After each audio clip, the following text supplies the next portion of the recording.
Paano i-delete ang mga search history sa Messenger para hindi malaman ng jowa mo kung sino-sino ang sinesearch mo? Ang search history ay nagko-consume din ng memory or storage, kaya nakakadagdag ito sa madaling pagpo-fall ng storage ng ating mga cellphone.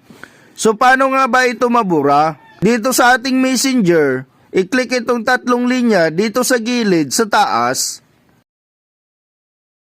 Pindutin mo itong settings. Scroll nyo lang hanggang sa baba mga idol. Hanggang makita nyo itong Meta Account Center. Click nyo lang ito mga idol. At piliin itong Your Information and Permissions. At pagkatapos, pindutin mo ang Search History. Dito mo makikita lahat ng mga na-search mo sa Messenger. Ito rin ang dahilan kung bakit bumabagal at naglalag ang Messenger mo. So kailangan mong i-delete ang mga ito. Para mabura ito, i-back nyo lang mga idol. Click nyo muna itong arrow pabalik.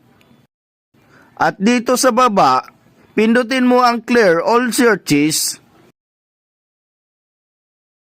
At may pipilian kayong option dito mga idol.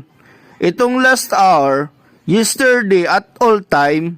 Select mo lang itong all time para mabura na lahat. Pagkatapos ma-select, pindutin mo itong clear all searches. At ayan, clearing searches na mga idol. I-click nyo na ulit yung Facebook account nyo para makita natin yung mga search history. At ayan na mga idol, na-clear na ang search history dito sa Messenger. Kung gusto nyo ng mga tips and updates na kagaya nito, subscribe for more. Thank you for watching.